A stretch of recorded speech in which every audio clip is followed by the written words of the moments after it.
எப்படி பேசுகிறாங்க, அவருடைய ஆலோசனை. ஏன்னா ஒவ்வொரு நம்முடைய எண்ணம் இப்படி எண்ணம் இன்னொருவருக்கு வேறு ஒரு எண்ணம், நம்மளுடைய நல்ல எண்ணம் அதிகமான ஒரு எண்ணம் இருக்கும், கருத்து இருக்கும். அப்போ அது நாம் எப்படி பெற வேண்டும், அந்த ஆலோசனையை நாம் அவர்களிடம் பெற்றுக்கொள்ள வேண்டும். அப்போ அது கலந்துரையாடல், அது மூலமாக தான் வருகின்ற ஒரு வாய்ப்பு இருக்கும். மற்றவங்க பேசும்போது தான் அவன் தான் நினைக்கிறாருன்னா யார்கிட்ட எப்படி தெரிவிக்க முடியும், அவர்கிட்ட பேசும்போது தான் தெரிஞ்சிக்க முடியும். அப்போ அது மாதிரி பேச வேண்டும், கலந்துரையாட வேண்டும். அப்போ அவங்க என்ன சொல்கிறாங்க, மாணவர்கள் என்ன நினைக்கிறாங்க, இந்த இளைஞர்கள் என்ன நினைக்கிறாங்க. ஏன்னா இளைஞருடைய போக்கு என்பது எப்படி வேண்டுமாலும் திசை மாறும். ஒரு பள்ளி பருவம் இருக்கும், அதுக்கடுத்து கல்லூரி பருவம் வரும். இந்த பள்ளி பருவத்தில் ஒரு மாதிரி இருப்பாங்க, கல்லூரி பருவத்தில் வேறு மாதிரி இருப்பாங்க. அந்த எண்ணங்கள் சிதறாமல் நம்முடைய நாட்டு வளர்ச்சிக்கு அது எப்படி இருக்க வேண்டும் என்பதை அவரவர் வாயிலாக நாம் கேட்டு தெரிந்து அதுக்கு ஏற்றவர் நம்முடைய செயல்பாட்டை நாம் கொண்டு வந்தால் வளர்ச்சி என்பது விரைவாக இருக்கும். ஏன்னா இன்றைய சூழலில் உலகில் பெரிய தொழில்நுட்ப மாற்றங்கள், ஒரு பெரிய தொழில்நுட்பத்தில் பெரிய வளர்ச்சி, அதற்கு ஈடாக நாம் முன்னேற வேண்டும், நம்முடைய நாடு முன்னேற வேண்டும். நம் நாட்டில் எல்லா தயாரிப்புகளும் நம்ம நாட்டில் இருக்க வேண்டும். நம்முடைய மாண்புமிகு பாரத பிரதமர் எண்ணம் நம்முடைய எல்லா தயாரிப்புகளும் எல்லா கண்டுபிடிப்புகளும் நம்முடைய நாட்டில் இருக்கணும், எல்லாம் செய்யணும் அப்படின்ற ஒரு எண்ணம். அந்த எண்ணத்தை இளைஞர்களை கொண்டு நாம் செயல்படுத்த முடியும் என்ற எண்ணத்தோடு இந்த இயக்கத்தை ஆரம்பித்து வளர்ந்த பாரதம் 2047 அப்படின்ற ஒரு தொடங்கி பல ஆலோசனை கேட்டுக்கொண்டிருக்கின்றார். அதில் நம்முடைய புதுச்சேரி, அது இப்போ நம்முடைய நாட்டில் ஆயிரக்கணக்கான இளைஞர் மாணவர்கள் அதை சொல்லியிருக்காங்க. அது நம்முடைய புதுச்சேரி சார்ந்தவங்க ஏறக்குறைய சுமார் 9500 நபருக்கு மேல் இளைஞர்களுக்கு மேலே அந்த ஆலோசனை இங்கே வழங்கியிருக்கலாம் நம்முடைய மாண்பு பாரத பிரதமர்களுக்கு. அப்போ நம்ம 5வது இடத்துல இருக்குன்னு சொல்கிறாங்க. கேட்கும்போது நமக்கே மகிழ்ச்சியாக இருக்குது. ஒரு சின்ன மாநிலம், ஒரு சிறிய மாநிலம் புதுச்சேரி மாநிலம், ஆனால் கல்வியில் வளர்ந்துருக்கோம். ஒரு சிறிய மாநிலமாக இருந்தாலும் நாம் கல்வியில் முதலிடத்தில் இருந்து கொண்டு இருக்கின்றோம், சுகாதாரத்தில் முதலிடம் பெற்று இருக்கின்றோம். எல்லாவற்றிலும் ஒரு 3-4 துறையை சார்ந்த நிலையில் நாம் முதலிடத்தை பெற்ற மாநிலமாக நம்முடைய மாநிலம் தேர்ந்து கொண்டிருக்கின்றது. குறிப்பாக கல்வி, பொருளாதார நிலையில் நாம் உயர்ந்திருக்கின்றோம். ஒரு நாடு முன்னேற வேண்டும் சொன்னால் அடிப்படையில் பொருளாதாரம் உயர்ந்திருக்கணும். ஒரு நல்ல மனசு வேணும், நல்ல எண்ணம் வேணும், சமூக நல்லிணக்கம் நமக்கு வேணும். இதெல்லாம் இருந்தால் ஒரு நல்ல நிர்வாகம் வேணும். அடிப்படையில் எல்லாவற்றிற்கும் நல்ல நிர்வாகம் மிக முக்கியமான ஒன்று. ஒரு வளர்ச்சி கொண்டு வருவதற்கு நல்ல நிர்வாகம் வேணும். அப்படிப்பட்ட நிலையில் நம்முடைய நாட்டில் நல்ல நிர்வாகம் வேணும் என்ற நிலையில் நல்ல நிர்வாகத்தை கொண்டு வந்து இருக்கின்றார்கள். நம்மளுடைய புதுச்சேரி மாநிலம் ஒரு நல்ல நிர்வாகமாக நம்ம இருக்கீங்கன்னா அதில் நம்ம வளர்ச்சி பெற வேண்டும் என்பது நம்முடைய எண்ணம். அப்போது நல்ல கல்வி, சிறிய மாநிலமாக இருந்தாலும் கல்வியை கொடுக்கின்ற ஒரு நல்ல மாநிலமாக இப்போது நம்முடைய மாநிலம் திகழ்ந்து கொண்டிருக்கின்றது. அதனால தான் 10,000, அதாவது 9,500 10,000 அந்த நெருக்கத்தில் இருக்கும். அப்படிப்பட்ட மாணவர்களும் நம்முடைய மாண்பு பாரத பிரதமர்களுக்கு ஆலோசனை சொல்லியிருக்காங்க. அப்போது 5வது இடத்துல இருக்கும்போது நமக்கு ஒரு பெரிய பெருமை சேர்க்க ஒன்றாக இருந்து கொண்டிருக்கின்றது. அப்படி இருக்கும் பொழுது இளைஞர்கள் ஆலோசனை கேட்டு இளைஞருடைய சக்தியை ஒருங்கிணைத்து அதன் மூலமாக நம்முடைய நாட்டுடைய வளர்ச்சியை பெருமளவிற்கு கொண்டு வர வேண்டும். உலக அரங்கில் ஒரு வளர்ந்த நாடாக, ஒரு சிறந்த நாடாக, எல்லாவற்றையும் சந்திக்கக்கூடிய ஒரு வல்லரசு நாடாக வர வேண்டும் என்பது நம்முடைய மாண்பு பாரதமாவுடைய எண்ணம். இதை அவர் அடிக்கடி வலியுறுத்தி வருகிறார். எல்லா நிலையிலும் எல்லா கூட்டங்களிலும் சரி, எல்லோருடைய, அதாவது அவர்கள் அந்த வலியுறுத்தும் நிலையை பார்க்கும் பொழுது ஒவ்வொரு துறையும் எப்படி வர வேண்டும், எப்படி இருக்க வேண்டும் என்று அவர்கள் வலியுறுத்தி வருவதை பார்க்கும் பொழுது உண்மையில் நமக்கு வியப்பாக இருக்கும். அந்த எண்ணம் நிச்சயமாக ஈடேறும் என்பது என்னுடைய எண்ணம். வளர்ந்த பாரதம் 2047 வளர்ந்த பாரதம் என்று எண்ணுகின்ற நம்முடைய மாண்புமிகு பாரத பிரதமருடைய எண்ணம் நிச்சயமாக நிறைவேறும் என்பது நம்முடைய எண்ணம். ஏன்னா நமக்கு நிறைய சக்தி இருக்குது, இளைஞர்கள் நிறைய சக்தி இருக்குது. அந்த சக்தியெல்லாம் ஒன்றாக இணைத்து செயல்படும் பொழுது நம்முடைய மாண்புமிகு பாரத பிரதமருடைய எண்ணியவாறு ஒரு வளர்ந்த பாரதமாக 2047 நம்முடைய இந்திய நாடு இருக்கும் என்பதை நிச்சயமாக கூறிக்கொண்டு அதனை நம்முடைய பல்கலைக்கழகத்தினுடைய மாணவர்கள் வாயிலாக கலந்துரையாடி நம்முடைய மாண்புமிகு குடியரசு துணைத் தலைவர்கள் இங்கே வந்திருக்கிறார்கள். கலந்துரையாடி அதை தெரிந்து கொள்ள வேண்டும். எப்படி இருக்காங்க புதுச்சேரி மாணவர்கள், எப்படி இருக்காங்க, அவருடைய எண்ணம் எப்படி இருக்கின்றது, பாரத பிரதமர் அவருடைய எண்ணம் அது எப்படி இருக்கின்றது எப்படி தெரிந்து கொள்வதற்கு அந்த கலந்துரையாடலை இங்கே வைத்திருக்கின்றார்கள். உண்மையிலே அதை இங்கே வந்திருந்து நம்முடைய மாணவரை சந்தித்து கலந்துரையாட இருக்கின்ற நம்முடைய மாண்புமிகு குடியரசு துணைத் தலைவர்களுடைய மனமார்ந்த நன்றியை கூறி நிச்சயமாக நாம் வெல்வோம். 2047 நம்முடைய வளர்ந்த பாரதமாக நம்முடைய நாடு திகழும் என்பதை கூறிக்கொண்டு நம்ம மாண்புமிகு பாரத பிரதமர்களுக்கு என்னுடைய மனமார்ந்த நன்றியை கூறி அனைவருக்கும் இந்த வாழ்த்தை விடைபெறுகிறேன். நன்றி.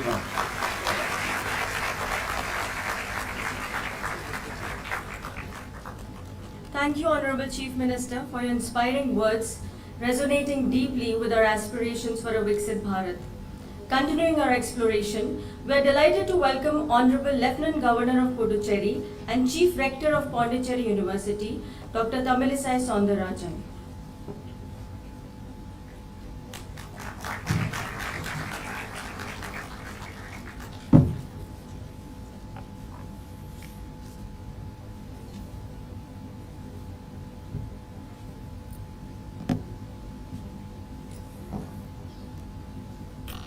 Vanakkam.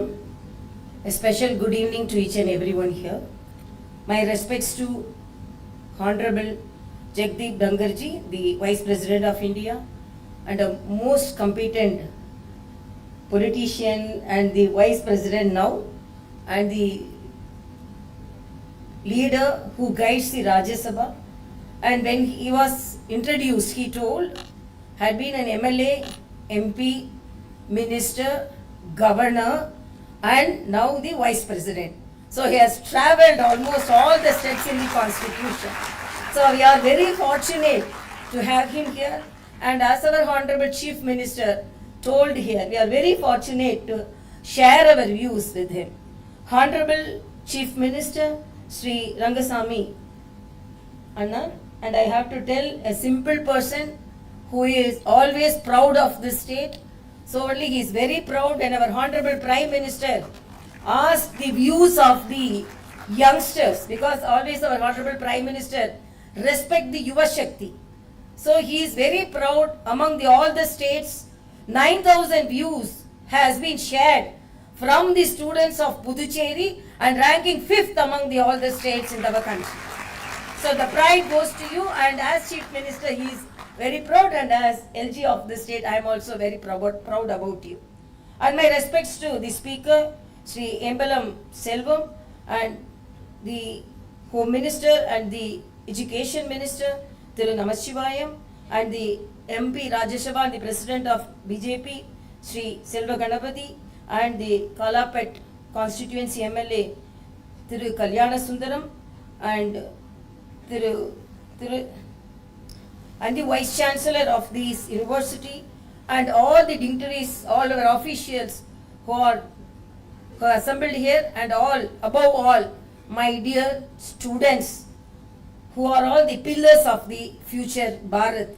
So with all your views, as our Honorable Prime Minister says, and we are going to share your views with our Honorable Vice President, and we are all eagerly waiting for the discussion you are going to have with our Honorable Vice President, and we are all going to hear that suggestions. So I don't want to take much time, but Viksit Bharat, I also have attended more than 15 programs of that Viksit Bharat, and I'm really very happy that the central government scheme has reached the most remote areas. So that is only Ramarajyam, that is Gramarajyam. So each and every person from the village should be benefited. So whether it is free gas system, whether it is the free house building, and whether it is the free insurance scheme, and whether it is health insurance, and whatever may be the scheme, at least a person in a family is benefited by the scheme. That is the beauty of our Honorable Prime Minister's central scheme. And visibly we saw that. We experienced that. And as a doctor, because there are so many schemes, more than 25 to 30 schemes we are propagating, but as a doctor, I want to highlight the importance of Ayushman Bharat. When I was a medical student, we used to see patients dying for want of few hundreds, few thousands, for some specialized medicines. But as our Honorable Prime Minister introduced this scheme, even the poorest of the poor can take the tertiary care medical help from the tertiary care centers. And as Union Territory of Puducherry, I have to say, 1,93,000 eligible patients, but enrolled 1,83,000, almost 100% families, and 6 lakh members have been enrolled, and we got the award from the central government for good percentage of registration of Ayushman Bharat. And you won't believe, more than 69,000 patients has been benefited by this Ayushman Bharat. When we went to an Ayushman Bharat program, the Viksit Bharat program, one lady introduced her husband saying that he was fatally injured during an accident. We were all hopeless. We didn't think we will see him alive. But immediately, because he had the card of our Honorable Prime Minister's Ayushman Bharat registration card, he was immediately treated, and now we have saved him. So she shared her experience and she showed the card. That is because saving one life is the greatest service in this country.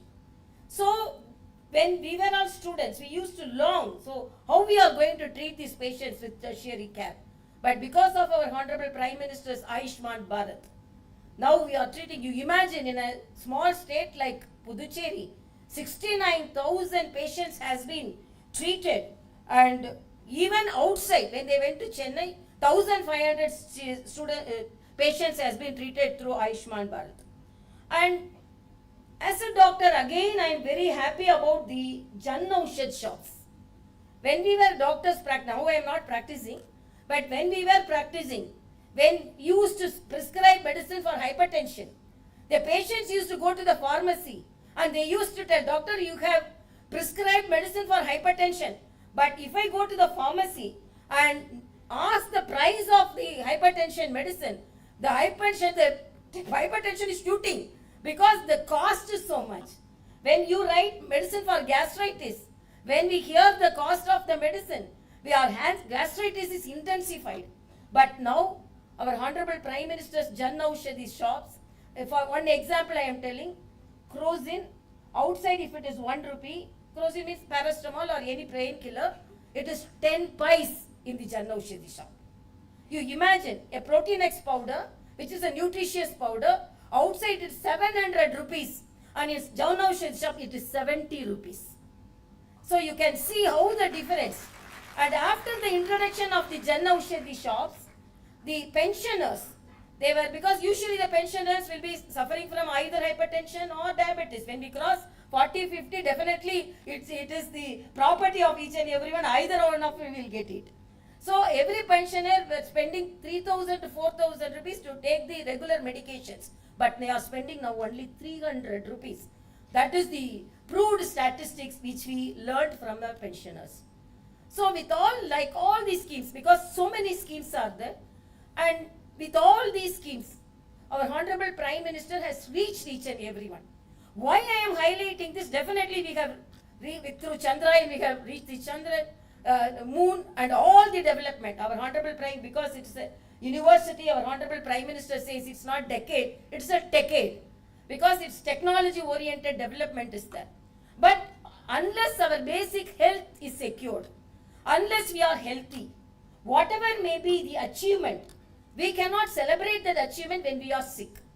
So, as a doctor, I celebrate these schemes, and there are more number of schemes, but due to, for want of time, I want to highlight only the medicine-oriented, health-oriented scheme, and I am really very thankful to our Honorable Vice President for coming to Puducherry.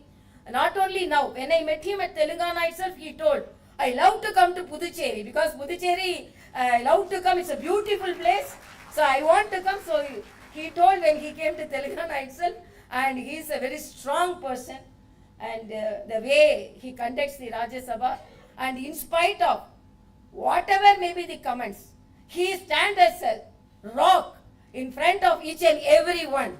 Nobody can humiliate me or nobody can tell anything, because I am a person, competent person with all talents, and he is a very renowned lawyer. He is a legal professional and he is a very renowned lawyer, and he was a very good person. Apart from that, whether he was a lawyer or a MP, MLA, naturally he is a very good, friendly person. That you will all feel it, and I am really very happy to participate in that. Thank you so much.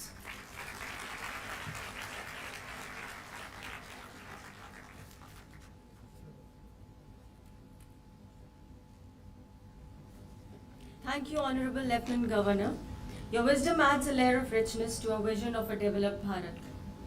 It is our distinct honor to extend a warm, heartfelt invitation to our chief guest, Honorable Vice President of India, Shri Jagdeep Dhankar ji. With great enthusiasm, we anticipate your address.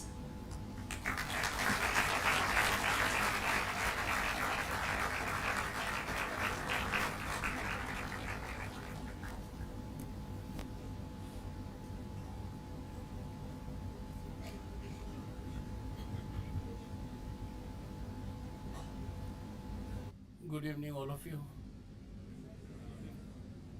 First, I should have visited the university long back, but I am in the sound company of your Honorable Chief Minister and Ranga Swamiji. He also took a time, so I catalyzed my visit, also his visit.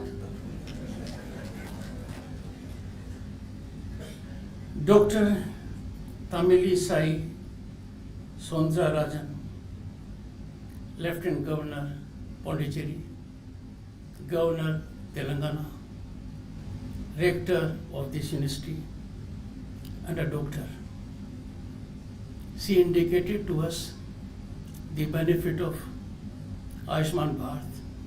That there was a time when you had hypertension, went to the pharmacist, the price of the medicine gave you more tension. Now the tension has been reduced. Once a doctor, always a doctor.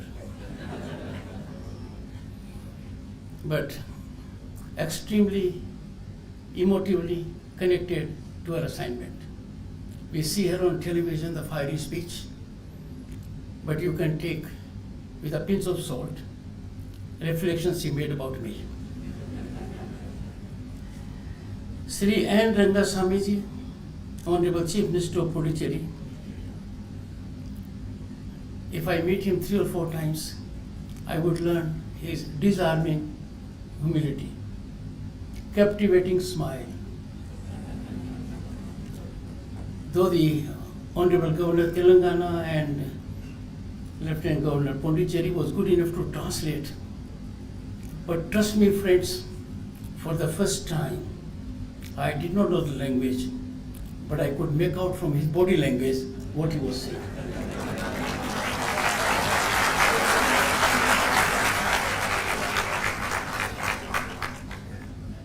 Friends, it is soothing for me to note, and should be for you also, the sentiments he expressed about our Honorable Prime Minister emanated from his heart, from his mind, and from his soul. The sentiments he expressed for the man who is changing lives for the better of more than 1.4 billion people. I appreciate your sentiments as Chief Minister of Pondicherry.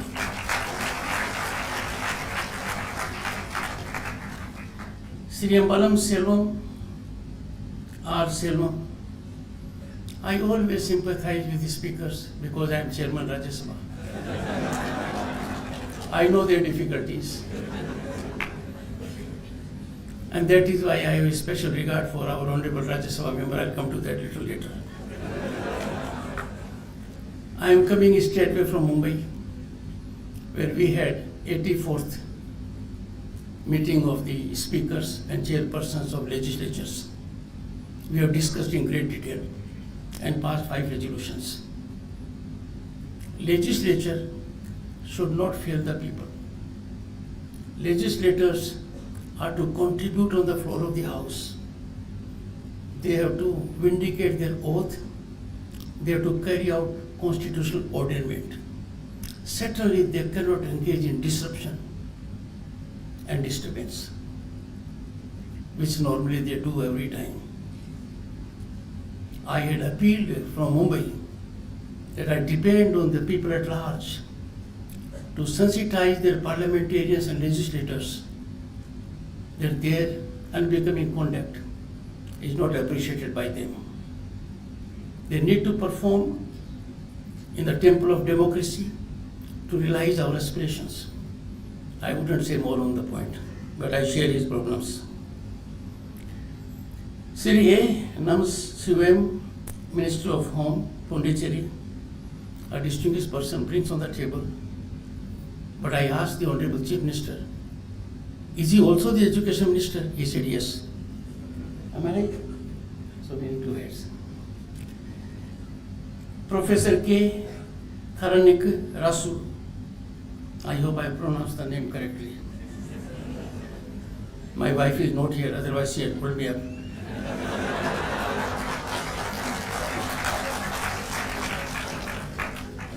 I know being married to someone who is a doctorate in academics and for 45 years a tough challenge. But that is greatly helpful when it comes to discharging difficult situations like facing the wrath of Rajya Sabha members.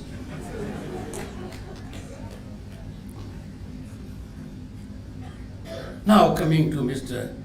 I always had a difficulty in pronouncing his name in Rajya Sabha. It's a very sweet name. So I would ask my staff to put it in bold in 3 parts. Sela Gana Bhati, Member Parliament, Rajya Sabha.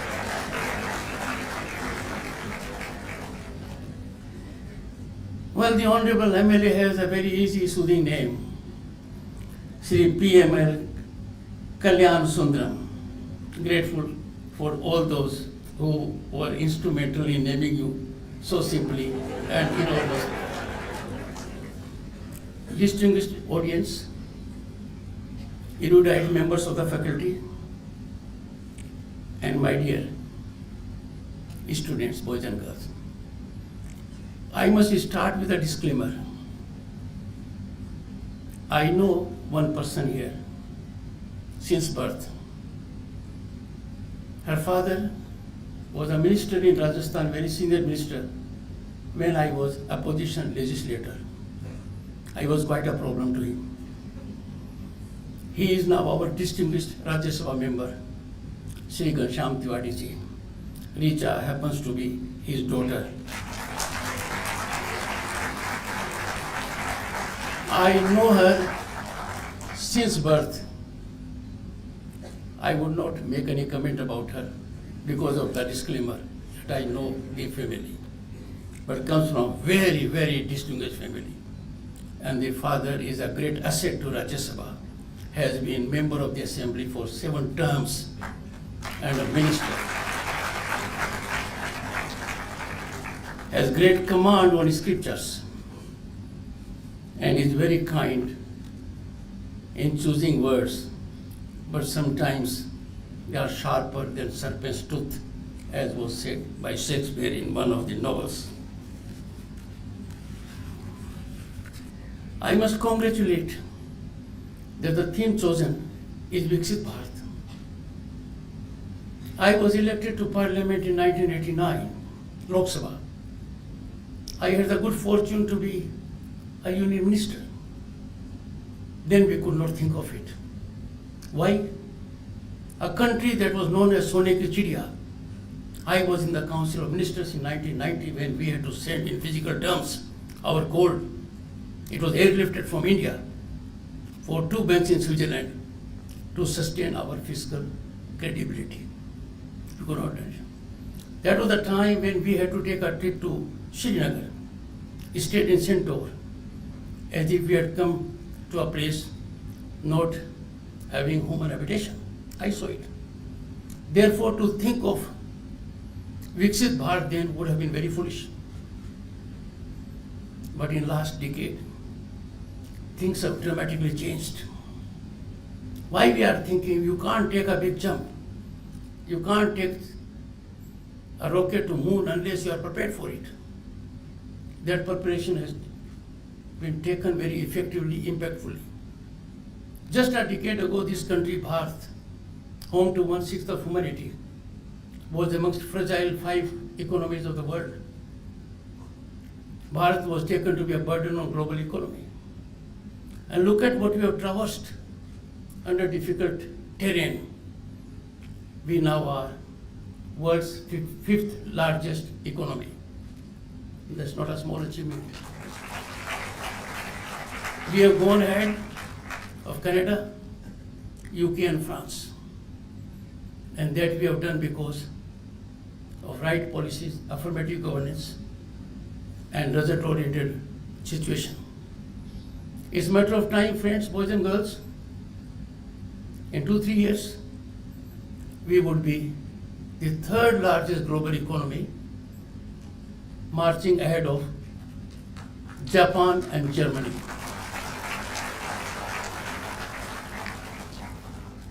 So surely our dream of Viksit Bharat is a valid one. Because we have seen in last 10 years exponential phenomenal growth of infrastructure. We have seen those kind of societal developments which have stunned the world. In 2022, boys and girls, our digital transactions were more than 4 times of USA, UK, France and Germany taken together. Can you imagine? 4 times of these countries, our digital transactions. Our per capita internet consumption was more than that of US and China taken together. Imagine the power of a Prime Minister, his vision, his passion and mission, that 100 million gas connections have been given to the poor, free. Imagine the banking inclusion that has taken place.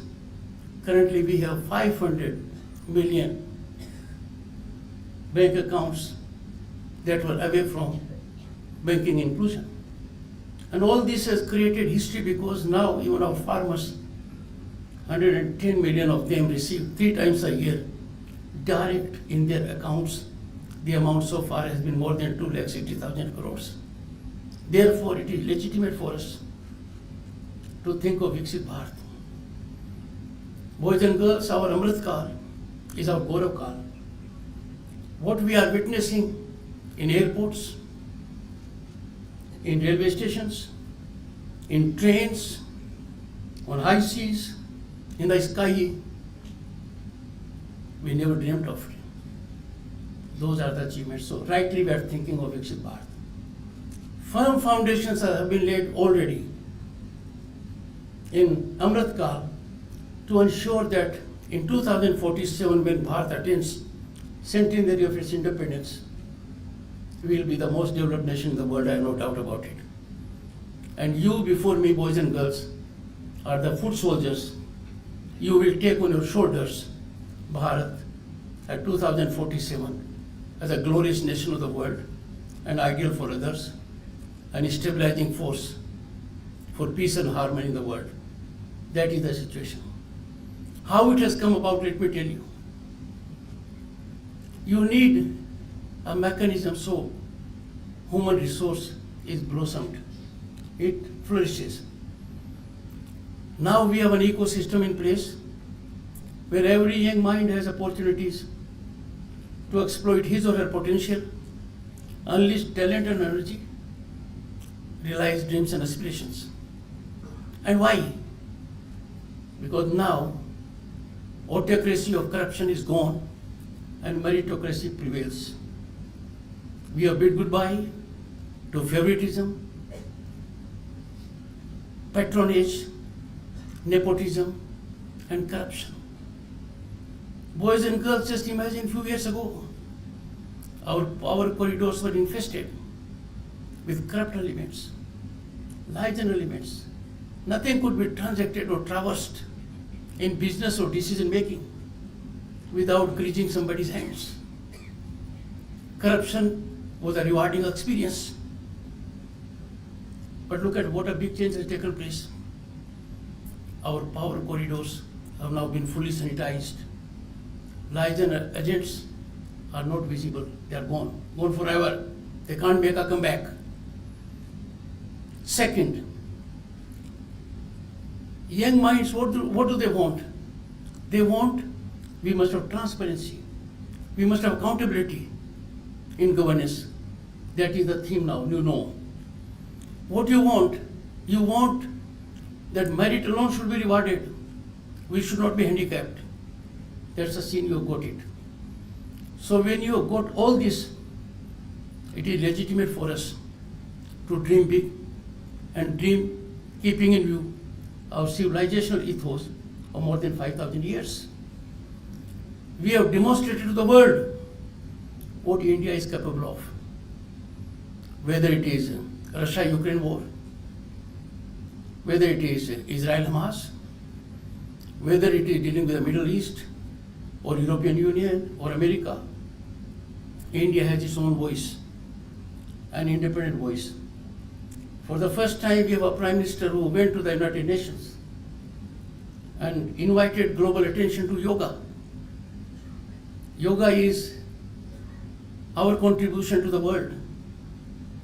Yoga emanates from Atharvaveda, virtually encyclopedic on the point of health. And imagine the global response. In the shortest time, largest number of United Nations countries approved yoga January 21 as International Yoga Day. I had the occasion to attend a chief guest of the national event last year, and the Honorable Prime Minister was there at the premises of United Nations. It was shown to the world. India houses today headquarters of International Solar Alliance. We could never imagine earlier that we'll have such kind of energy available at our disposal. It is now available near you all. You can see solar panels. We are marching ahead. To take care of the farm industry, the call of the Prime Minister to have International Millet Year caught up everybody's attention. It has become new theme of health. That is the situation that has emerged. So it is legitimate that I address young boys and girls that yes, your dream for Viksit Bharat in 2047 should be your mission. It should be your passion, because you are capable of it.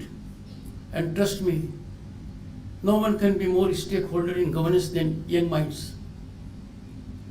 You are more involved with governance than anyone else. One great benefit that has emerged in last few years is equality before law. There was a time when some people thought we are above law. Law can never reach us. We are beyond the reach of law. We are a distinct class. Now they have learned their lesson the hard way. All are equal before law.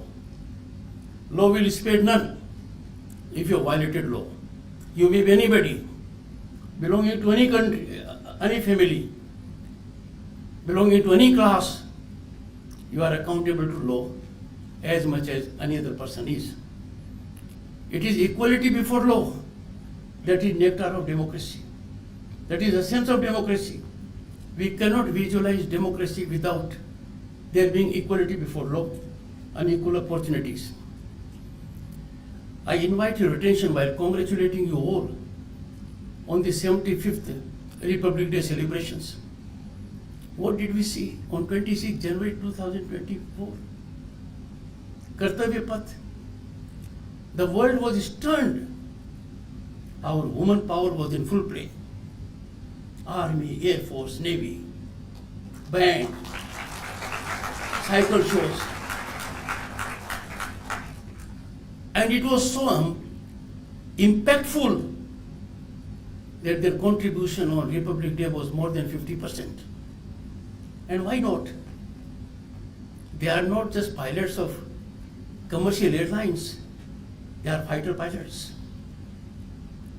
They are being admitted to army defense, no one thought before.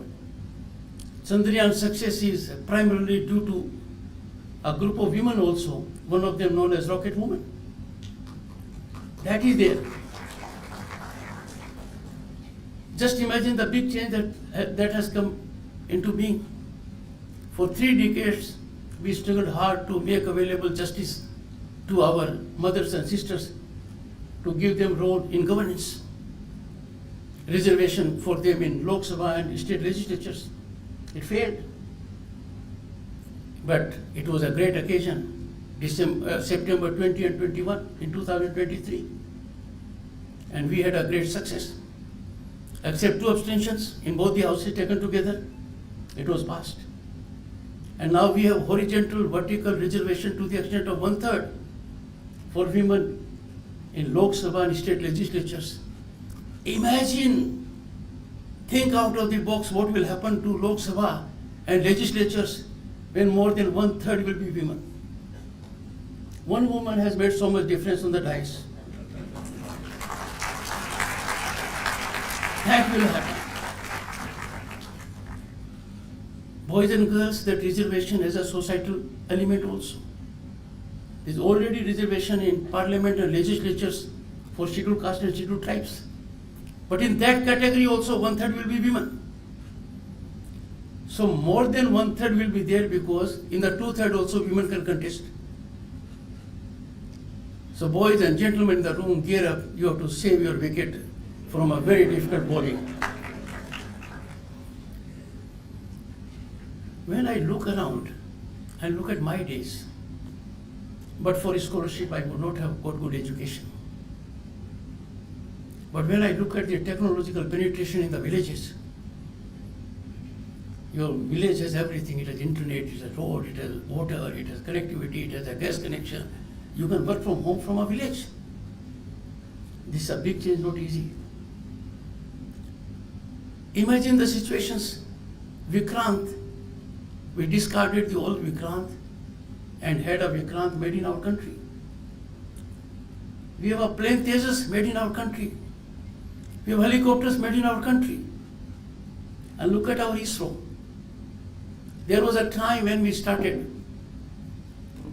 Ladies and gentlemen, let me tell you, this class indicates I have only 5 minutes more. This is ingenious mechanism devised by Bhalekar. Yes, Bhalekar, he is a genius, my OSD. ISRO, when we fired our first satellite, it was not from our mother Bharat land, it was outside land. And now we put in space satellites of countries like USA, UK, Singapore from our stations. Our Chandrayaan 3 landed on the South Pole of Moon. No country has ever done it.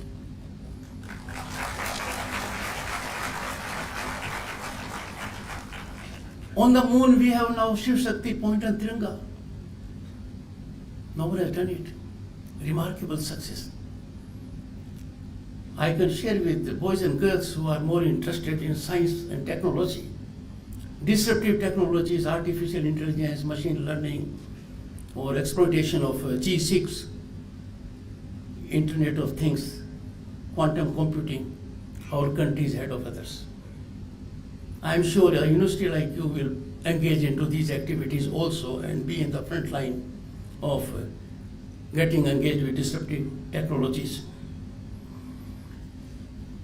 I would have to conclude because this glass is a constant reminder. Actually, it's like a North Star. Boys and girls, always believe in Bharatiyata. Always take pride in your nation. Be proud Indians. Never hesitate to glorify your nation because the exponential, incremental growth trajectory has stunned the world. The World Bank President has indicated India has achieved in digitization in 6 years what other nations would do in 47 years. World Bank, they used to be critical of us. International Monetary Fund is on record to say that India is the fastest growing global economy at the moment and a shining star in economic world, a favorite destination of investment and opportunities. Make most of it. You are architects of Bharat. This is not a statement. You are architects of Bharat because you are the real stakeholders. You will have non-compromising attitude towards corruption. You have to believe in your nation because others are believing in this nation. Those who used to give advice to us 10 years ago in other countries are now taking our advice. When the change is so big, be prepared to grab the opportunity. Prime Minister has rightly called you not as the next generation. Prime Minister has called you as Amrit generation. This Amrit generation, I am sure, will see the nation in 2047 at peak. And in that we will be only regaining our past glory. We were there once. There are countless opportunities for you, but few suggestions. One, focus on fitness, the Honorable Governor was focused on it as a doctor. I am not one. They say about two things about lawyers and doctors. A doctor can fail in saving a patient who is diseased. A lawyer can catalyze death of a physically fit person also. So be fit and always keep discipline as your top priority. I have to conclude, I'll say two things. One, I am the President of Indian Council of World Affairs. It's a body of repute that gives you a window to the entire world. I will direct the Director of Indian Council of World Affairs, Ambassador Thakur, Indian Foreign Service official, enormously talented, to have an MOU with this institute in next 1 month.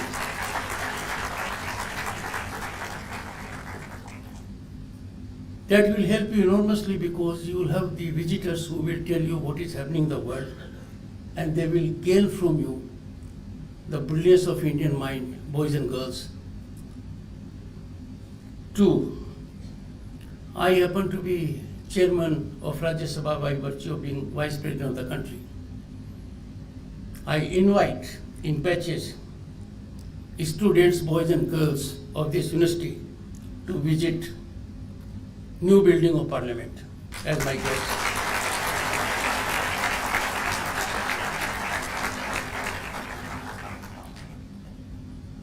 In the land where we have Aurobindo Ashram, let me conclude by his quote. His quote is, I quote, "One must have, first of all, a solid foundation," unquote. Boys and girls, by vision, passion, swift execution, affirmative governance policies, you have a solid foundation. There is no alibi for failure now. You have to achieve success because there is only one option for you, and that option is to succeed. There is second option also, that is also to succeed. Thank you so much. Thank you so much, Vice President. Mr. Bhalekarji, I'm told there are two questions. yes, sir. Well, those who ask questions will come here.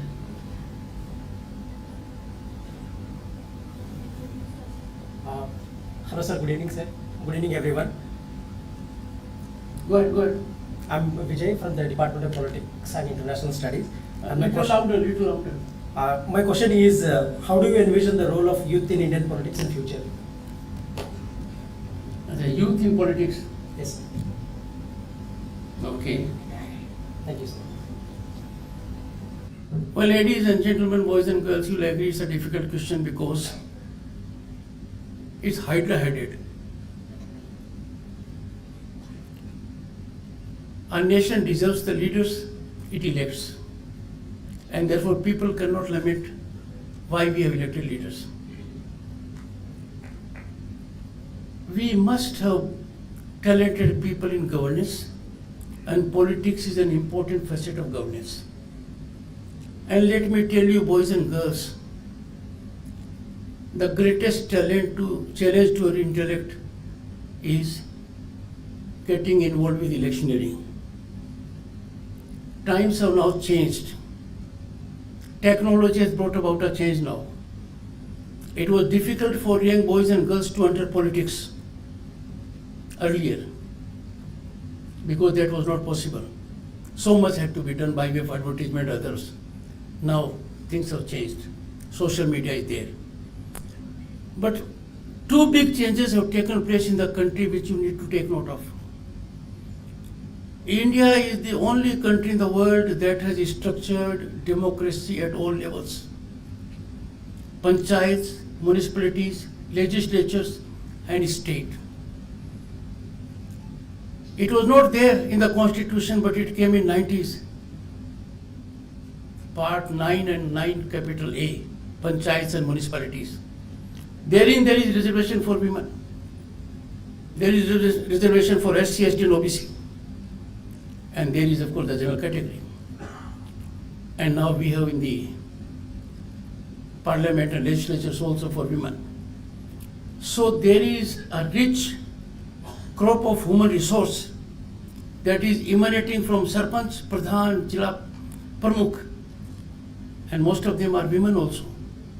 There was a time, let me tell you, when panchayats started for the first time, somebody would come and sit on the chair. The district magistrate would ask, "Aap kaun ho?" He would say, "मैं सरपंच पति हूँ, मैं प्रधान पति हूँ." That situation is gone altogether now. Women are exerting, rightly so. Actually, you are exerting more, getting us out of the room. So, crop is coming up. We must have healthy elections in our universities also. Because unless the youth will brainstorm, for example, let me tell you, some people have great difficulty in digesting growth of this nation. And they talk weird. That is tax-free entertainment to you. You must be seeing it every day. You must not observe silence. Your silence will resonate in your ears. Those who criticize this nation on irresponsible grounds, open your mind.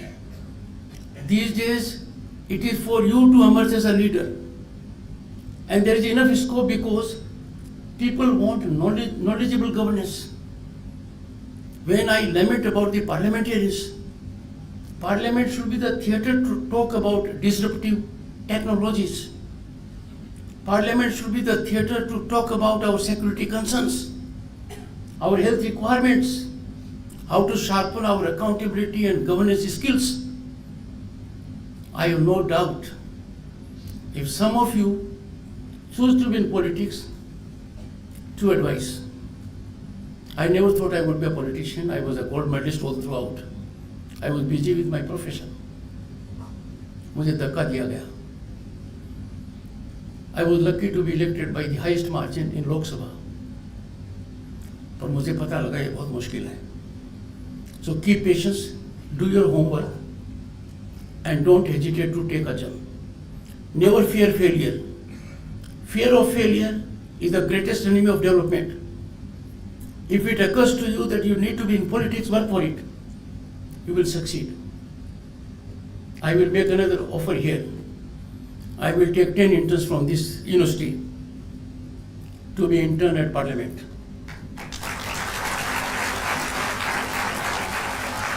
Each one of you will be there. Your accommodation will be taken care of, your transport will be taken care of. And since you will be contributing, there will be modest fiscal award also.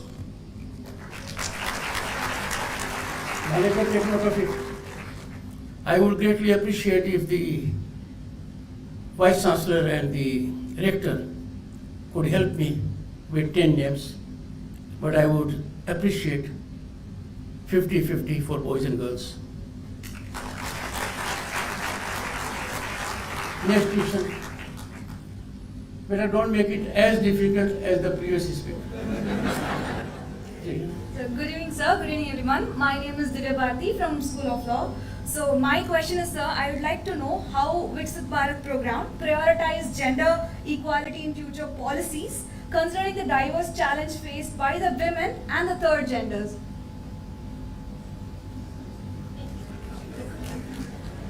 A married man for 45 years to an enormously talented lady who graduated, post-graduated and got PhD from Manasli Vidyapith that houses more than 13,000 girls as residents. I know it's a tough challenge. It is only time, beta, look in my eyes. We will be seeking reservation.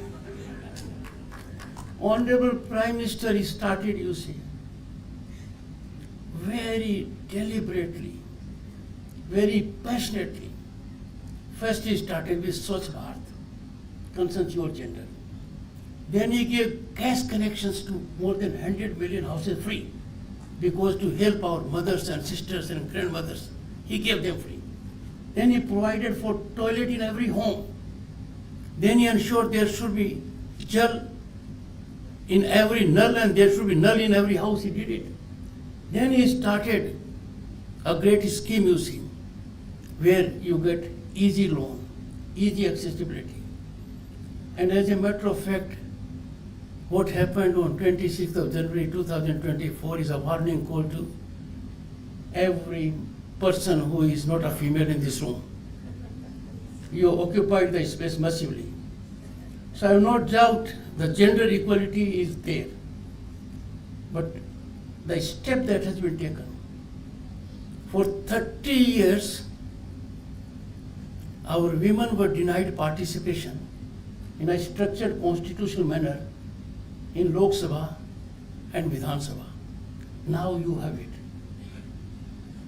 It is very difficult to imagine what will happen when more than 1/3 women will be there in the house. But I can say with great confidence, there will be more decorum, there will be more discipline, there will be greater policy making. I recall the day 21st September 2023.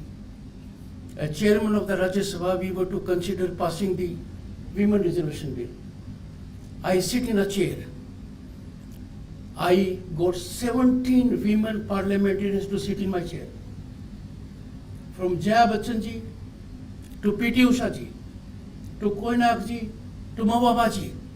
Mahua Maji, don't mistake the other one is not in Rajya Sabha, Lok Sabha. And mind you, each of them came confident. I have devised a mechanism in Rajya Sabha that 50% of chairperson's panel is of women parliamentarians. My table office, which looks after the working of parliament from the desk, 50% are women. When we send secretarial people outside the country in delegations, we give adequate representation.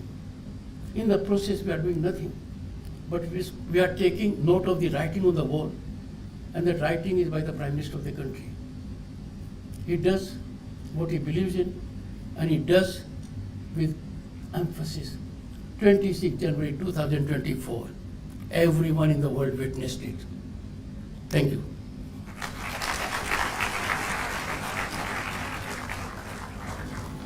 I extend immense gratitude to Honorable Vice President Shri Jagdeep Dhankar ji for his profound insights. I also want to make an observation that whenever I see him on the Rajya Sabha television, he always appears so strict. But seeing him in person today, and I'm sure I speak for all of us here, I've simply fallen in love with his narration, his knowledge, his wisdom, and most importantly, his sense of humor.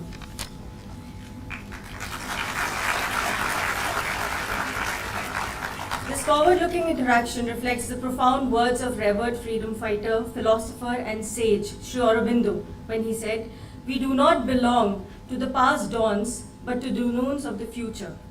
To conclude this remarkable evening, I invite all of you to rise for the national anthem.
I request everyone to please be seated.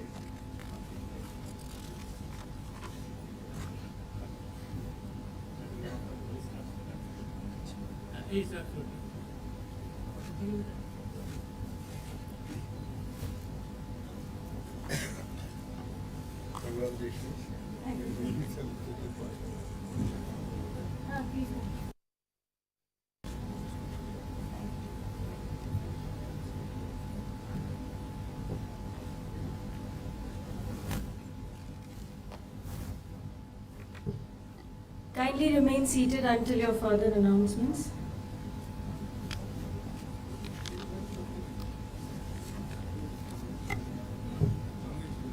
Thank you.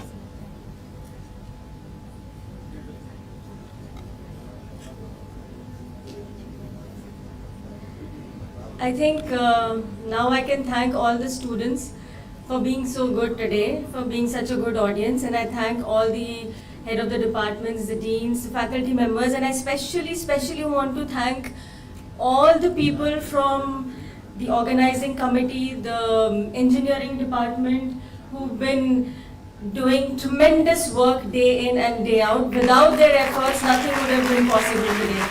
So a sincere note of gratitude to all of us here. I also want to thank the media and the press for being here today. And I think in the last, I would like to give a big thank you to students, because without you, this place is empty, actually. This whole event was for you. Thank you so much, everyone. Thank you.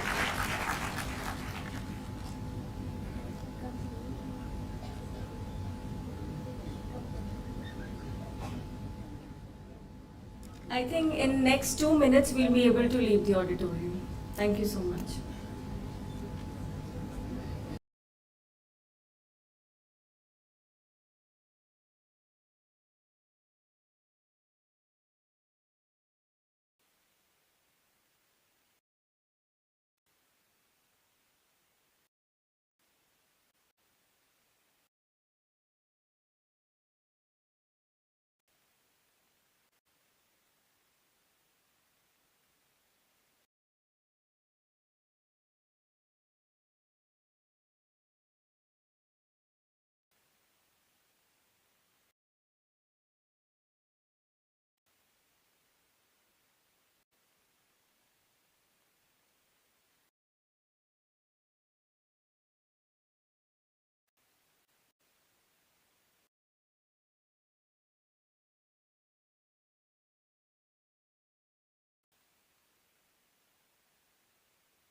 A very good afternoon to one and all present here.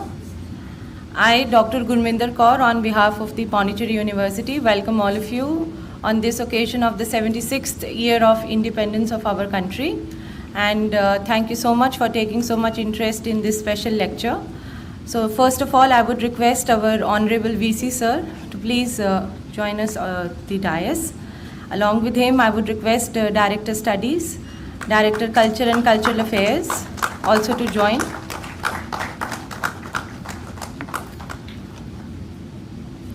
I also request Captain Aparna Rai to join the dignitaries on the dais, please.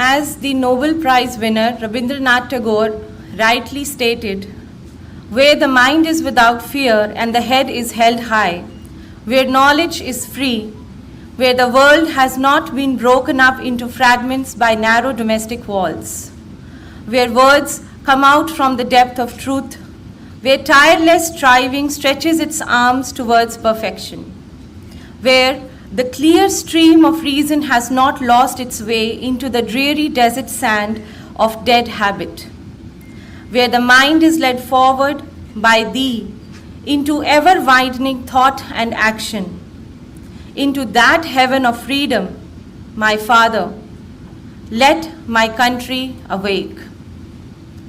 So in the spirit of desire to seek freedom and in the spirit of understanding the value of freedom, we are all here today celebrating this momentous occasion of 75 years of India's independence. The Azadi Ka Amrit Mahotsav is an initiative by the Government of India to celebrate and commemorate 75 years of independence and the glorious history of its people, culture and achievements. Keeping up with the spirit of Azadi Ka Amrit Mahotsav, the Pondicherry University has been zestfully conducting numerous activities not only in its Puducherry campus but also in all of the 5 satellite campuses along with various affiliated colleges. Ranging from symposia to faculty development programs, different schools of the university have been on the front foot. Marking the Azadi Ka Amrit Mahotsav, the PU celebrated Har Ghar Tiranga with fervor and endearment. A total of 1,000 flags were distributed by the university to its staff members across all the locations. On 13th August, our esteemed Vice Chancellor, Professor Gurmeet Singh Ji, hoisted the national flag at the terrace of the administrative block of Pondicherry University as a part of Azadi Ka Amrit Mahotsav, Har Ghar Tiranga celebrations. Sir also hoisted the national flag at his residence that morning. It was followed by hoisting of the national flag atop 14 buildings in the university campus on flagpole height 10 feet above the building terrace level that included various departments and hostels. Also, the national flag was hoisted at 4 locations on flagpole height 20 feet above the ground level. The staffs and students of the PU were also motivated by the Office of the Dean, Students' Welfare, to be a part of the digital pinning of national flag on harghartiranga.com. On 14th August, our esteemed Vice Chancellor inaugurated the very special photo exhibition on Partition Horrors Remembrance Day at the Pondicherry University. Widespread celebrations from 12th to 15th of August have been carried out in various schools and departments to mark this momentous occasion. To share a few with the audience, numerous activities like quiz, elocution, vegetable dressing, group singing of patriotic songs, poetry, stage show by the students of performing arts, walkathon, marathon, tree plantation drive, slogan writing. These are just a few which have been carried out by all of our departments, not only located on the campus, but also in the satellite campuses. The celebrations today have been marked by the Independence Day run Har Ghar Tiranga 2022 that was inaugurated by our Honorable Vice Chancellor and Major General Vikram Kumar, Deputy Commandant and Chief Instructor of Officers Training Academy, Chennai. Ladies and gentlemen, this was a brief report of the programs that have been conducted, keeping up the spirit of the Azadi Ka Amrit Mahotsav. Now, I request our Vice Chancellor Sir to release a book titled Business Management, authored by one of our faculty members, Dr. Ajita Rendran from Andaman and Nicobar Islands. Specifically, she belongs to the remote island of Mayabindur. This endeavor of our esteemed VC is a pure sign of motivation to the islanders, whether they are students or teachers, to stay connected with the mainstream of the education system. The released copy of the same will be released by Shri Rajkumarji, who is the Nodal Officer for Andaman and Nicobar Islands.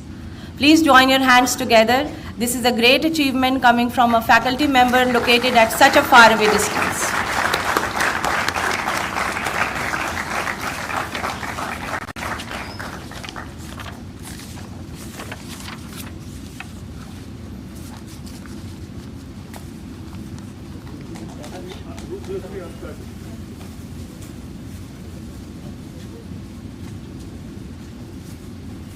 One of the first things that one does for such a function is such a beautifully packed stuff is ruthlessly unpacked. I don't know why this tradition.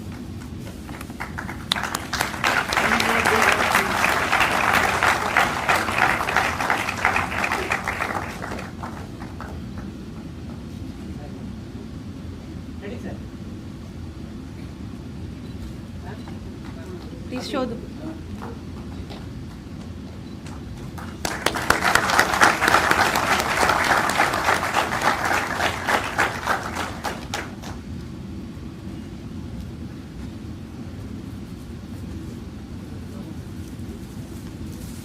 Thank you so much, sir. I now request once again our esteemed Vice Chancellor, sir, to felicitate the guest speaker for the day, Captain Aparna Rai, who is the platoon commander in the Officers Training Academy at Chennai.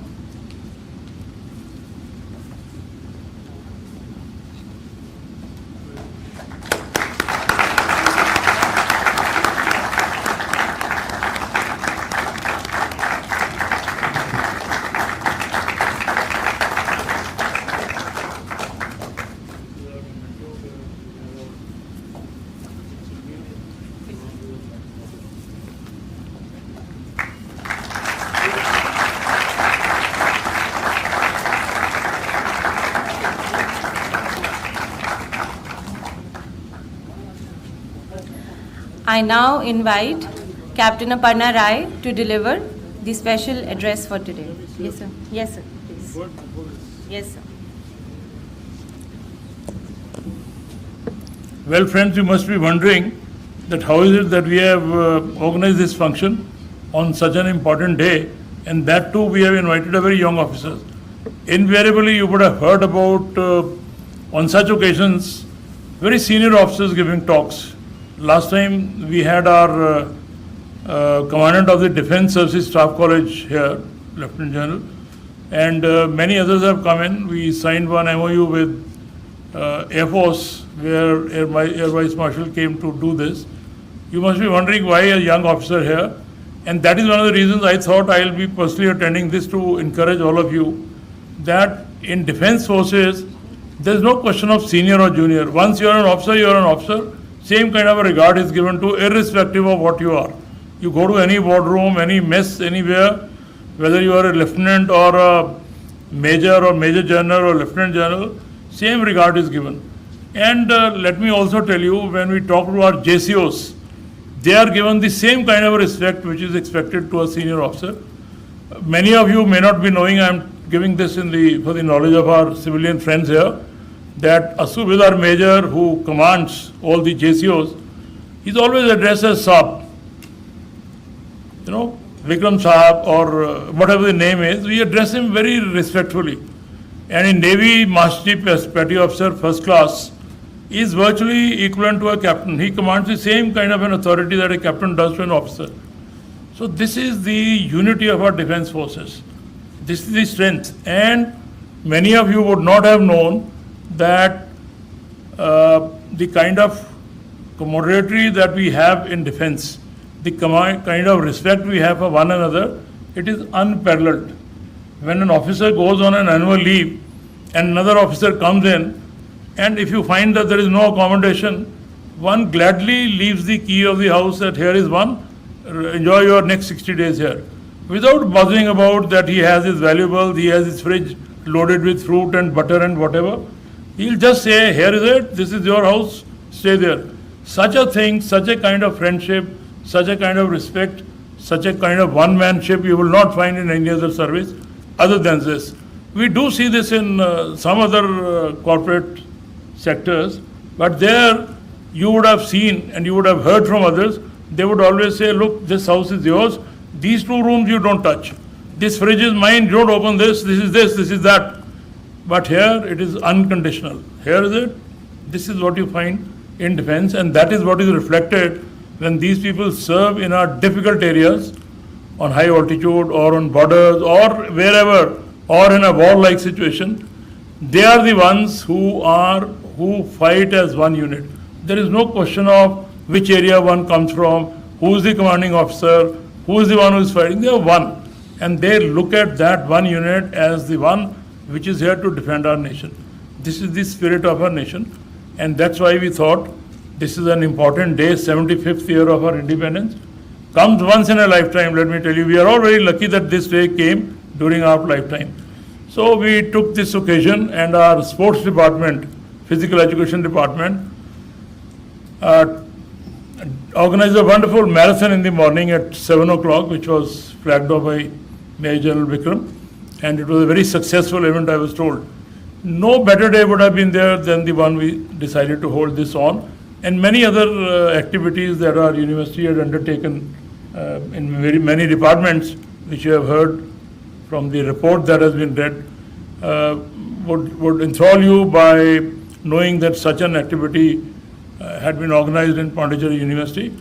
This is the strength of our nation, let me tell you. We all celebrate as one unit, and that's what we thought we will present it to you. Now, I decided to release this book. Invariably, one would do it on a day when there is some academic activity. We were planning to do it immediately after the flag hoisting, but then we deferred it to this, because this is related to more or less an academic activity. We are going to have a lecture being given by a young officer of the Indian Army, and this book is on business management. Why I decided to do this is that this is authored by a faculty member of ours who works in an island, one of the islands. And I am of the opinion, ever since I have come into academics, that all islanders should be encouraged to the best of our ability. You will not know the kind of difficulties an islander faces and what we do here. Invariably, they will not have connectivity. Invariably, things will reach very late. And if some of the senior ones will know, whenever we will have any exam like NDA or IMA or civil services, we will give the last date for application is this, but for islanders, we used to extend it by 15 days. That used to be the reason. Now we have put a cable under sea. The connectivity has improved many folds, so they will be now not at a disadvantage anymore. But the fact of the matter is that they do work under very difficult circumstances. Some natural calamities are the ones which they are hit with. So we have to appreciate all these. And I did have the occasion of meeting one of our persons from Great Nicobar who completed doctorate in English department, and I celebrated that event in our university, that this is a great achievement. Similarly, this is a book which is authored by Dr. Ajita Narendran. She is from a college which is in a place called Mayabandar. If you go to Port Blair, Going to Port Blair is not that difficult, but from there to travel to Maya Bandar is a heroic task, let me tell you. 10 hours of drive by road, passing through tribal areas.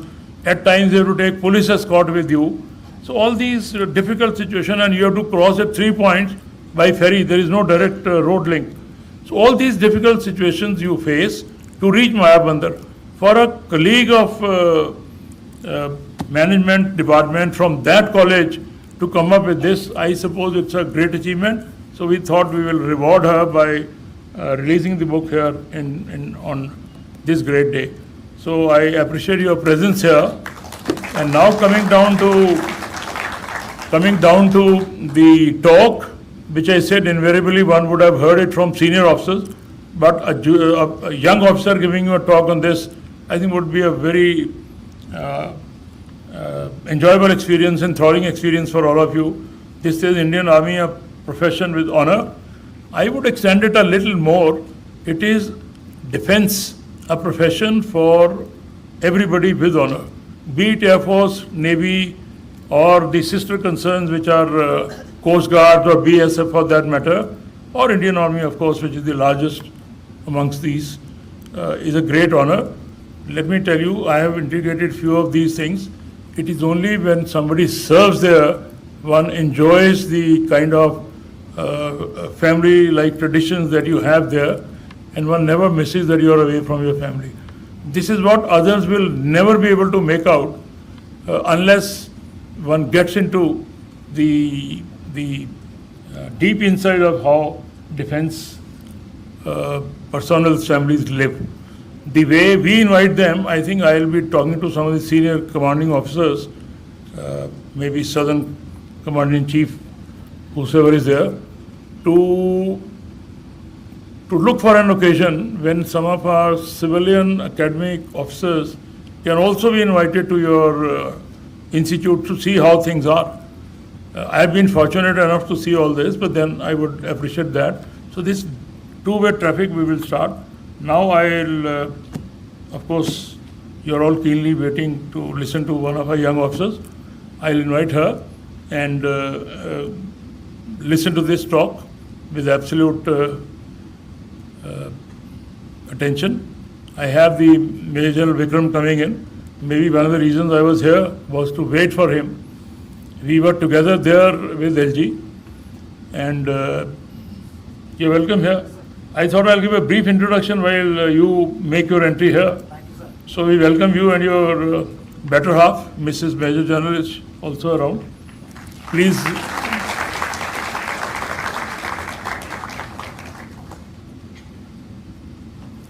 Thank you very much for coming. I appreciate your presence here. So I was saying, please listen to this talk with all sincerity, and you will realize that this is one profession. Probably, had you joined, you would have been much better off. Life would have been better. But then that's the way it. Whatever comes your way, you should always enjoy. And I have always been telling repeatedly to everybody, whatever profession one is in, one starts enjoying one's work when you enjoy your profession. You enjoy your work when you start enjoying your profession. As long as you take it as a burden, you will never do very well. So for doing well, you should be enjoying your profession. And how defense is, probably she'll throw more light on this. And I would express finally my thanks for all of you. And I'll get back after the talk if there are some questions or any interactions pertaining to this particular one. In the morning, there was a slight delay in the program because there were certain other things which came in, and we had to rush through few things. And same thing, I thought, when we go to LG, normally the programs are absolutely as per atomic accuracy, but we went there, it was awfully crowded, let me tell you, and the LG was late by about 40 minutes. So we were all desperate, and I was more worried because I wanted to start this. And the moment LG came, I barged my way in and immediately greeted her and rushed back. So that's the way it is. Sometimes when one train gets late, it keeps on getting late further. So this is one of those things. I thought I'll explain that as well. Thank you very much. And I now take the pleasure of inviting this young lady officer, Captain. for this talk.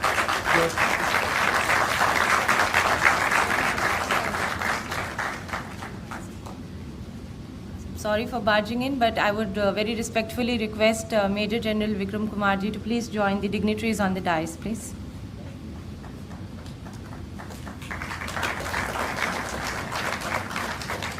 I would request our esteemed VC sir to now facilitate Major General Vikram Kumar, please.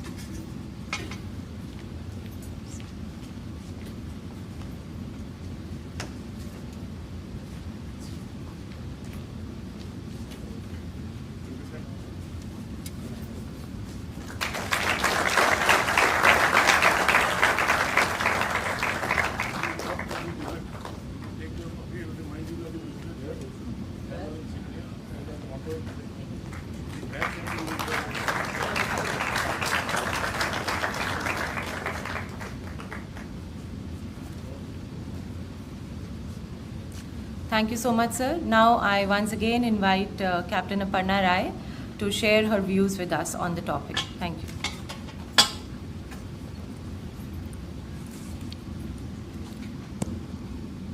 Good afternoon, ladies and gentlemen. I'm Captain Aparna Rai, and I'm an instructor at the Officers Training Academy, Chennai. On behalf of Lieutenant General Sanjeev Chauhan, Ati Vishishta Seva Medal, Youth Seva Medal, I wish you all a very happy Independence Day. As part of the celebrations of 75 years of independence, we, the officers, instructional staff, and cadets of the Officers Training Academy cycled 175 kilometers from Chennai to Pondicherry on 14th of August. The expedition concluded at the gates of this prestigious university. We'd like to take this opportunity today to familiarize the audience with the ways of the Indian Army and the various methods through which you can enter the Indian Army. We'll particularly focus upon the Officers Training Academy, Chennai, from where we belong.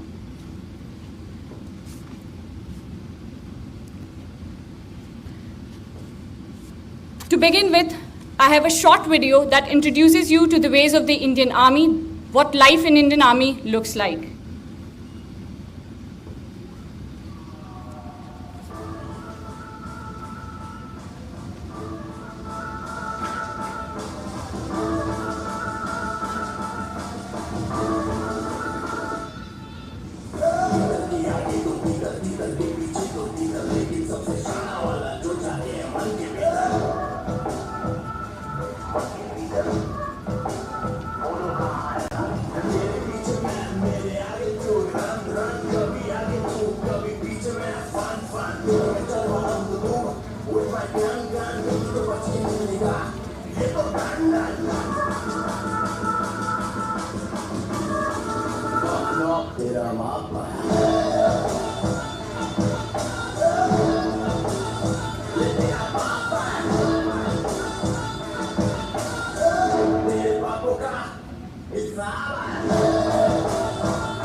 The Indian Army has time and again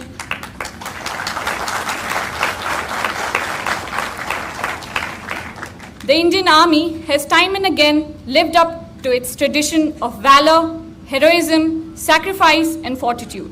It stands vigil along the border, watchful, prepared for sacrifice so that the people of the country may live in peace and with honor. The Indian Army is that and much more. Ours is a unique organization where we get opportunities to pursue adventurous activities as part of the job.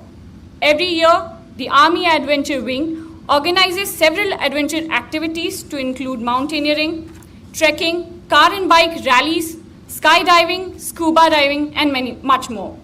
On the viewfoil, you can see a few glimpses of the same. The organization provides its officers opportunities to grow both professionally and personally. Apart from being deployed in the most exotic locations within the country, we also participate in United Nations missions abroad. We participate in national events and also conduct joint training exercises with other countries, including Russia and the United States. Some of these exercises also take place abroad.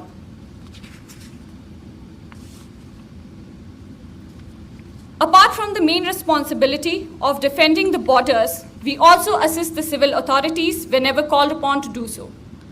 As part of aid to civil authorities, we have time and again carried out massive rescue and relief operations, not just within the country, but also in the neighboring nations.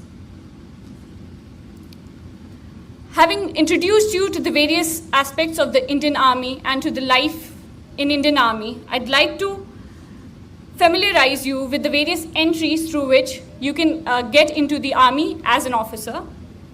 On the viewfoil, you can see the various schemes or entry schemes. Some of this might not pertain to you, since I believe most of you would be graduates or undergraduates, but the others are, and you may spread awareness about the same. The first is the NDA entry, which is for those who have just passed their intermediate. The age limit for the same is 16 to 19 years, and there is an NDA examination that is held, and after qualifying that examination, those who have qualified appear for SSB interview. After their SSB interview, once they get selected or get recommended, they join the National Defense Academy. After 3 years of training in National Defense Academy, they go and train in Indian Military Academy. The second entry is the technical entry scheme, again for 10+2. This is one of the schemes which are lesser known schemes. This is again for the students who have passed their class 12th, between 16 to 19 years of age. They only have SSB interview, and they, after 1 year basic military training at OTA Gaya, they move to different CTWs.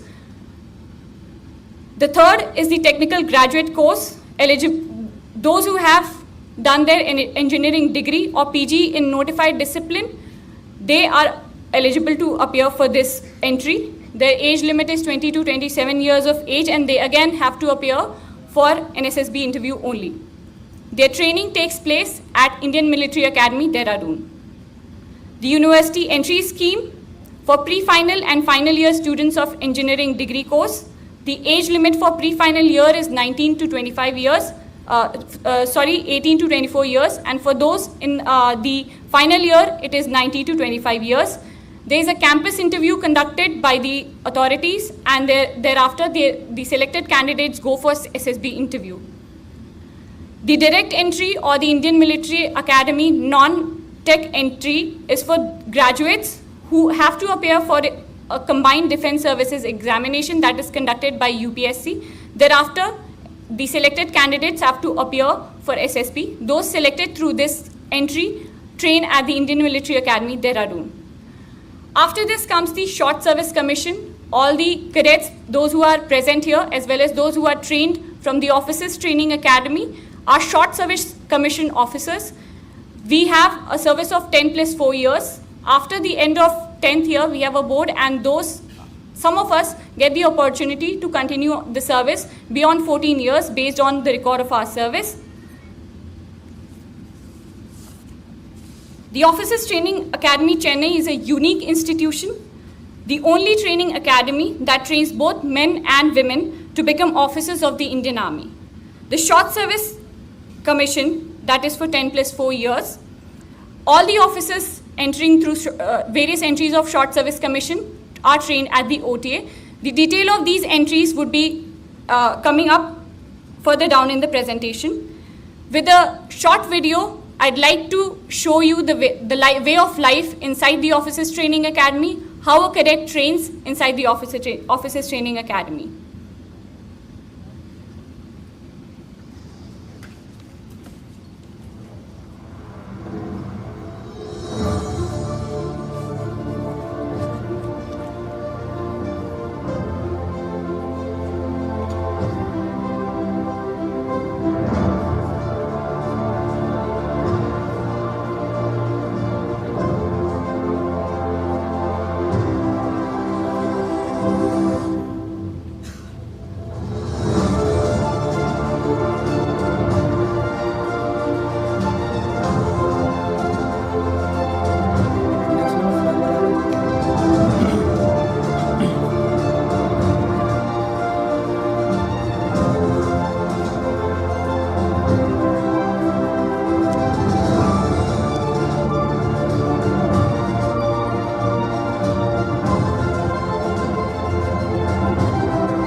Jai Hind, ladies and gentlemen.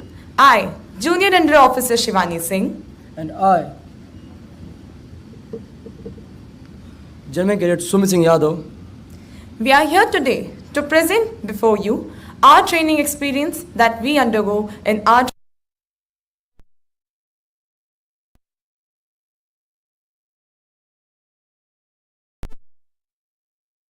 Academy.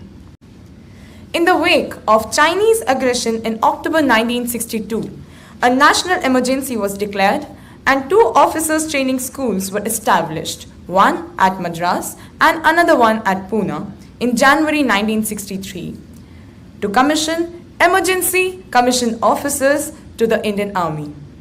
The school at Pune was closed down on 9th May 1964, while the one at Madras continued to function, which soon became the Officers Training Academy, Chennai. These pictures take us down the memory lane showcasing the passing out parade at Officers Training School, Madras. On the view foil, on the right hand side, you can see the picture of the first batch of women trainees who were commissioned as Indian Army officers from the Officers Training Academy, Chennai in 1992. In 1992, Officers Training Academy, Chennai became the first and only pre-commissioning training academy to train and commission women officers in the Indian Army. Since then, a total of 2,719 women officers out of 29,956 Indian Army officers have been commissioned to serve the nation. The Academy also offers to train cadets from friendly foreign countries like Bhutan, Afghanistan, Maldives, Nigeria as a part of Indian Technical and Educational Cooperational Program. The Academy follows a 2-term model.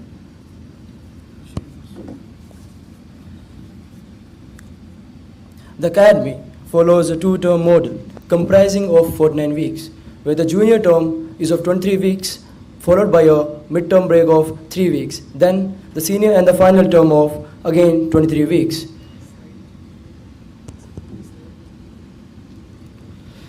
Officers Training Academy Chennai is affiliated to Hindustan and Madras University, which provides the passing out officers with postgraduate diploma in defense management and strategic studies.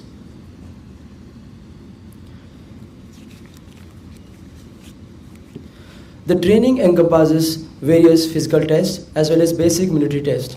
On the screen, you can see a few of the many tests that we have to pass in order to graduate to senior term as well as in order to pass out from the Officers Training Academy. The academy not only focuses on the PT test but to build the leadership and sportsman qualities of a young cadet. There are 6 companies in Officers Training Academy Chennai, and they compete among each other for the coveted Chief of Army Staff banner. The various sports events held in the academy are cross country, volleyball, basketball, football, boxing and judo, etc. The Officers Training Academy is equipped with world-class infrastructure like the drill square, which stands wide to inculcate discipline in the cadets, the indoor shooting range, we have a 500 meters outdoor shooting range, Olympic-sized swimming pool and the equitation course. We also have lecture halls with modern learning and teaching equipment, fully furnished Radhakrishnan library and much more. Officers Training Academy Chennai strives to produce well-read and tech-savvy officers. To cater to this, the officer cadets are provided with personal computers and various IT facilities. We have the Acharya training area, which has lengths of running tracks, PT infrastructure, enabling the cadets to work on their strength and stamina.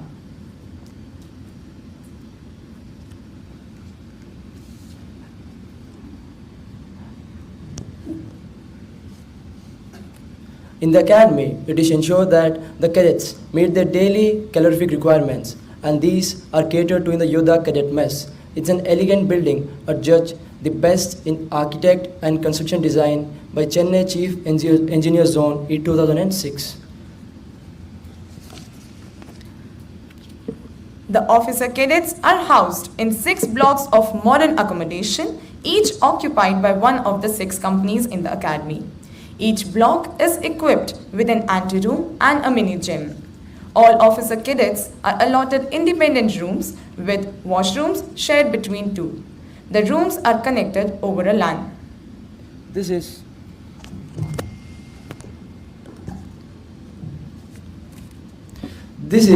the glimpse of the cadets. These rooms are fully furnished and are kept in top-notch condition by the cadets.